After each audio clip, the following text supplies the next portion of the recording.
Oh my gosh, did they smile a lot. In February, I went to Cambodia with a group of students from my school. We did service work at a local school there. It was shockingly poor. There were 3 classrooms in the front with old wooden desks in them, but no doors. There was colored pictures and paintings on the walls. In front of the classrooms was a terrace, and in front of that were steps leading down to the surrounding dry mud which made up the grounds of the school. In the corner was a playground, but because the sun had been shining, the iron swing and slide were too hot for the children to play on. Some of the students were wearing school uniforms that were dirty or didn't fit. I've never seen so many happy faces or been crowded by so many children asking for high fives. The boys were playing on the terrace with a football, and the girls were huddled around talking, often holding younger children. And oh my gosh, did they smile a lot. So it made me think, if smiling can get these children through poverty, why can't smiling easily get us teenagers through high school? Academic stress is a big issue for me and my peers. When I have 8 deadlines, 4 tests, and need a 6 in biology, I have to stay up late to get it all done. And when I stay up late, I'm tired, so it costs me even more effort to complete everything. Now, my school knows this and are trying to lower the pressure for us, for example, by instituting no homework weeks.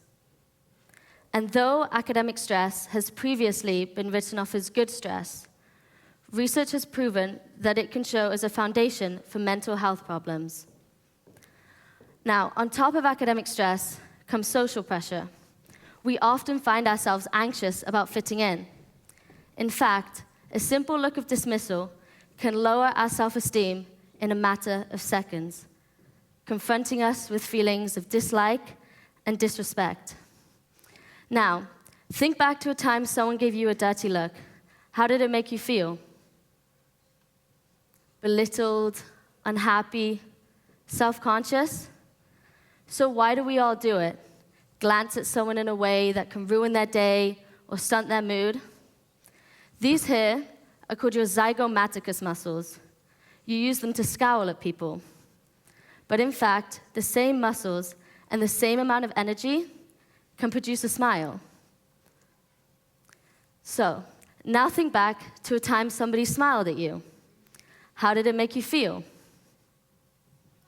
Happy, uplifted, self-confident? So why not simply gift those emotions to the peers you pass in the hallway? But there's more to smiling. In the words of science writer Ding Li, when our brains feel happy, endorphins are produced, and neuronal signals are transmitted to our facial muscles to trigger a smile. This is the start of the positive feedback loop of happiness. When our smiling muscles contract, they fire a signal back to our brain, stimulating our reward system and further increasing our levels of happy hormones, or endorphins. In short, when our brain feels happy, we smile. When we smile, our brain feels happy. This means that you can fake it till you make it.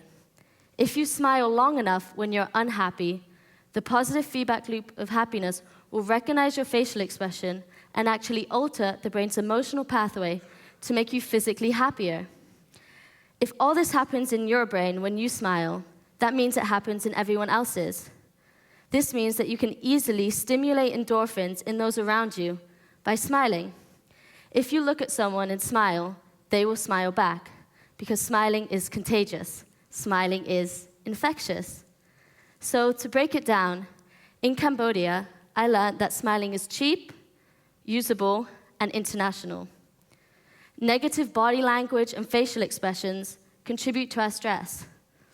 To smile costs just as much energy as to scowl, but smiling triggers endorphins in the person sending the smile and those receiving it. So my message to you all today is simple. Smile. Thank you.